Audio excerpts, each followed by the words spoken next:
And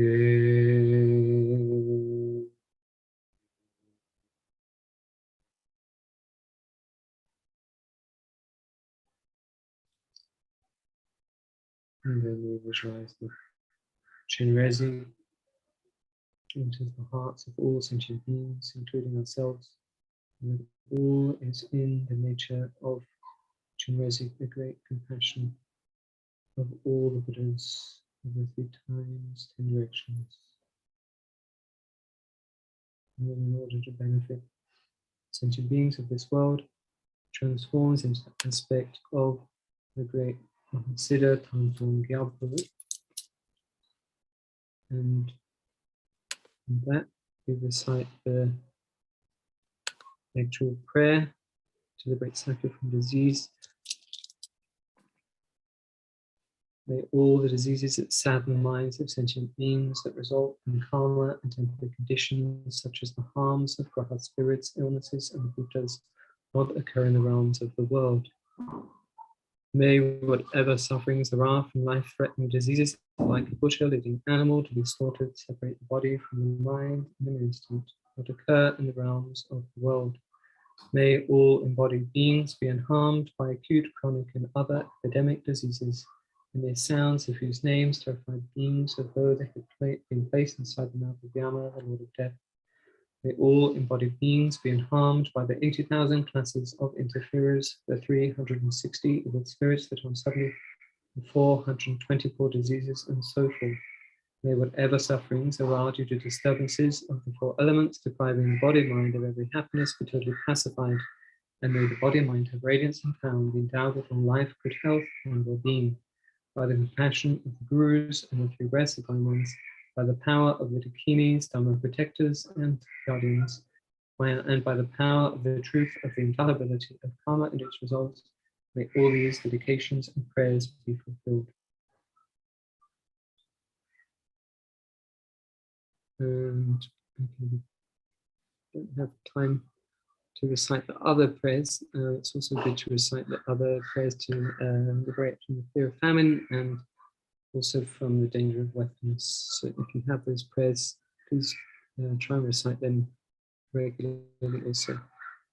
So now we dedicate all of these merits. First, we rejoice how wonderful and how precious that it is that we've been able to engage in this session, and for all those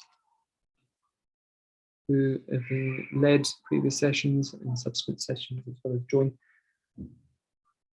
and all of the enlightened activities of our precious gurus and all the bodhisattvas, and all the inconceivable activities, and inconceivable fields of act by all the Buddhas of the 3 times 10 directions. We dedicate all of these while reciting the following prayer from the dedication of the Bodhicaya Vatara by the great Shanti Deva. May all beings everywhere plagued by sufferings of body and mind obtain an ocean of happiness and joy by virtue of my merits. May no living creature suffer from evil nor ever forego. May no one be afraid or belittled with the mind, but down by the oppression, and with the blind see forms, the deaf hear sounds. May those whose bodies are worn with toil be restored and find repose. May the naked find clothing, the hungry find food. May the thirsty find water and delicious drinks. May the poor find wealth, those weak with sorrow find joy. May the forlorn find hope, constant happiness, and prosperity. May there be timely rains, bountiful harvests, and your medicines be effective, and wholesome prayers bear fruit. May all who are sick and ill quickly be freed from their ailments, and whatever diseases there are in the world, may they never occur again. May the frightened cease to be afraid, and those bound be freed. May the powerless find power, and may people think of benefiting each other. As long as space remains, as long as transmigratory beings remain, until then, may I to remain to dispel the sufferings of transmigratory beings.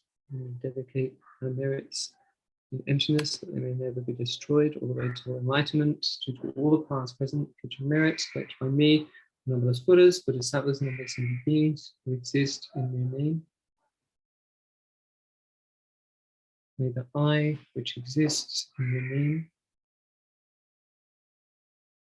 quickly achieve that state of enlightenment which exists in their name,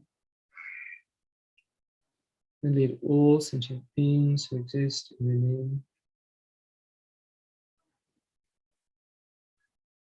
that state of Buddhahood which exists in their name, by oneself alone, who exists in their name.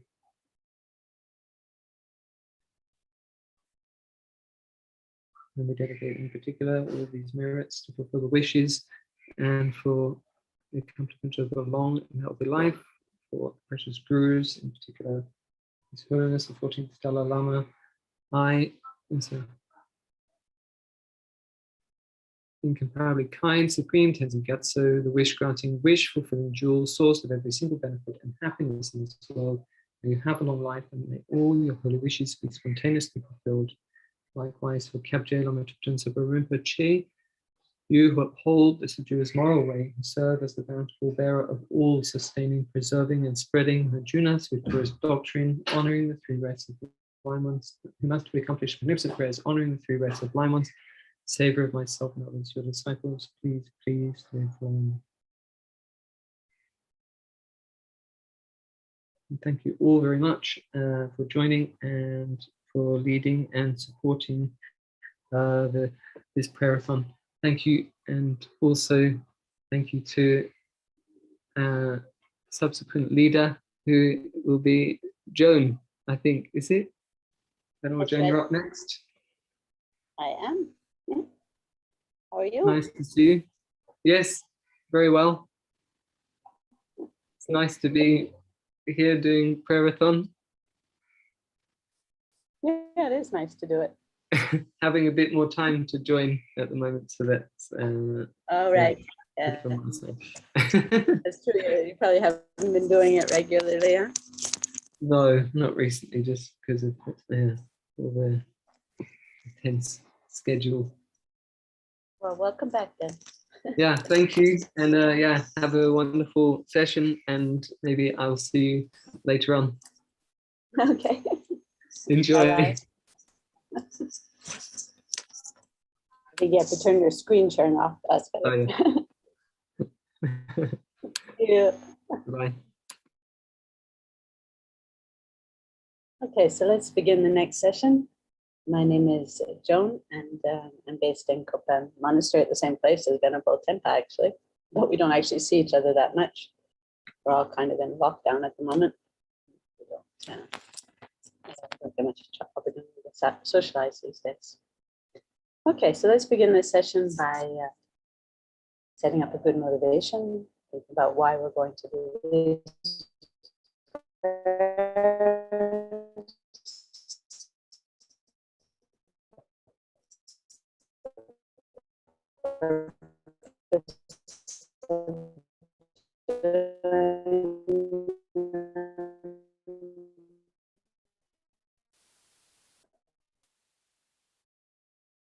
We hope doing this for the benefit of all those who are suffering due to COVID-19, which is most of the world probably. Some restrictions, places that seem to have been quite spared this illness are again experiencing it. So probably most people in the world are experiencing some form of difficulty in their life due to this pandemic. So listening people for whom we're doing this practice, but of course we can include anybody who's suffering. But basically, of course, includes all sentient beings. So this is a sentient being in all the different realms of existence has some form of difficulty in their life. And not be huge physical difficulties, but they could have emotional or mental difficulties. So we can think of situations like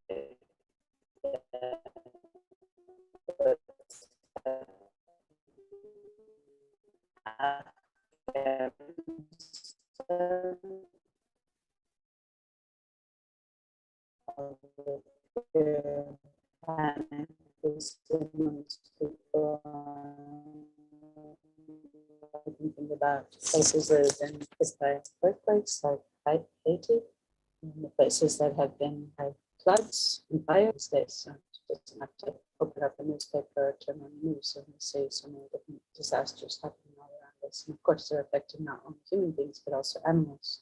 Countless animals would have died in the floods and the fires and perhaps even the earthquake. So we begin by generating a good motivation for doing this practice.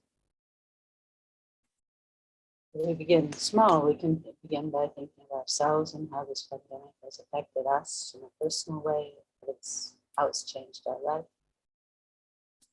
Of course, you may have been sick yourself, but if you haven't, you might have experienced other forms of suffering. Maybe you've seen your family members get sick, maybe you even lost somebody you love due to illness. But then you might have also experienced other forms of suffering, whether it's the fears and worries that go with one's the job situation at the moment, or just fear of getting sick yourself, and then the worries for how it affects your family and friends. So just think for a brief moment about how the pandemic has affected you and is affecting you. And as you do that, don't use it as an opportunity to develop pity for yourself, self-pity, but more as a way of developing genuine compassion, wishing yourself to be free from this suffering, courageously determined to do whatever it will take to get out of this suffering. Not only the suffering of COVID, but all the different forms of suffering that we experience in samsara. Just spend a moment generating compassion for yourself.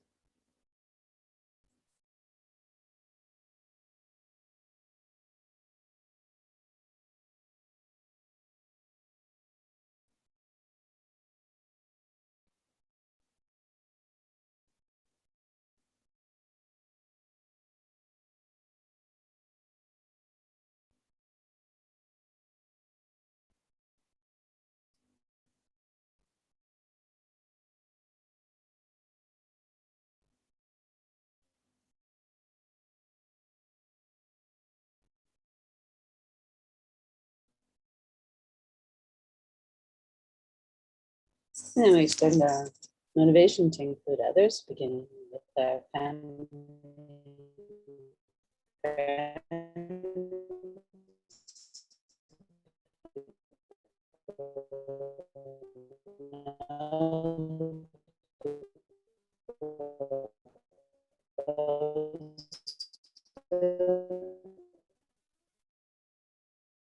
and again, thinking about the different forms of suffering that they've experienced due to this pandemic in particular, but of course it can include, think for a moment of different people, and as we think of them, we connect, generating compassion, wishing them to be free from suffering, and generating love, wishing them to have happiness.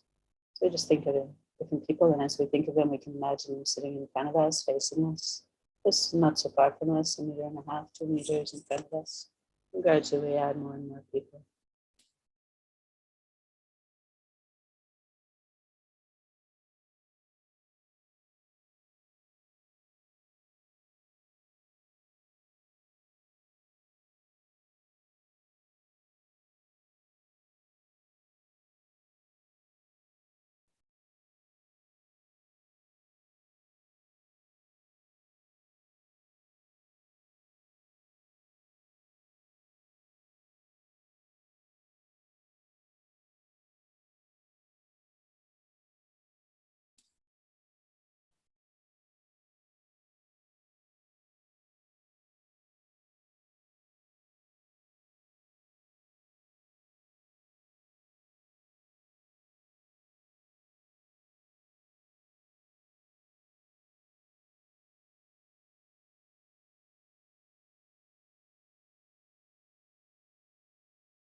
And then we extend our motivation even more, thinking that all the human beings in this world are experiencing forms of suffering to ourselves, to our families and friends. Some of them have been sick, some friends, some have lost their jobs, their homes, their savings. Some of them have lived with constant fear and anxiety. And some of them have just experienced the difficult changes to their lifestyle, not being able to do what we want to do when we want to do it, not being able to travel like we used to travel, not being able to go to all the different forms of relaxation and entertainment we used to enjoy, whether it was going out to a restaurant, to see a film, to hang out with friends. So we think of all these different forms of suffering and imagine that all the different people in the world have experienced some form of suffering. We can visualize more and more people sitting in front of us.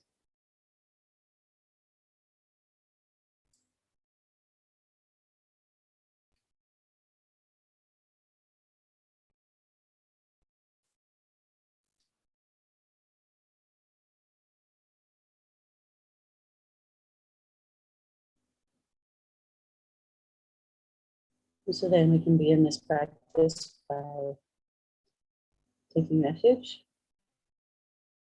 Take refuge in the gurus to guide us, teach us, inspire us.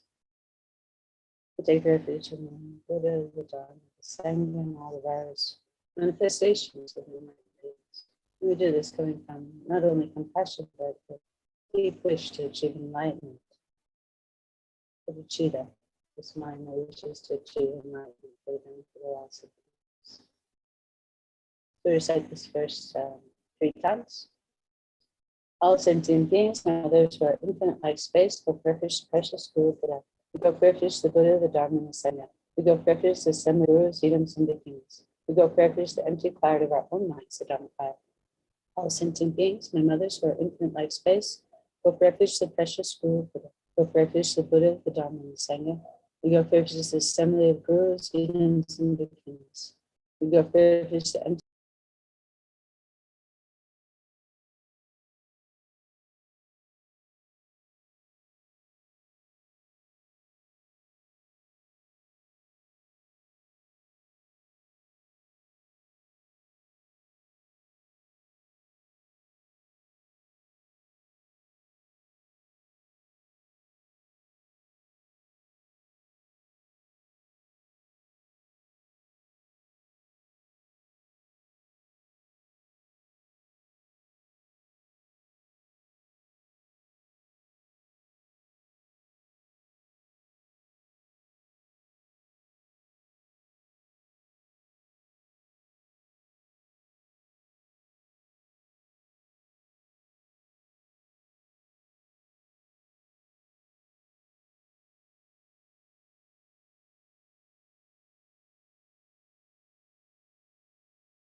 I think I'm back, but definitely experiencing some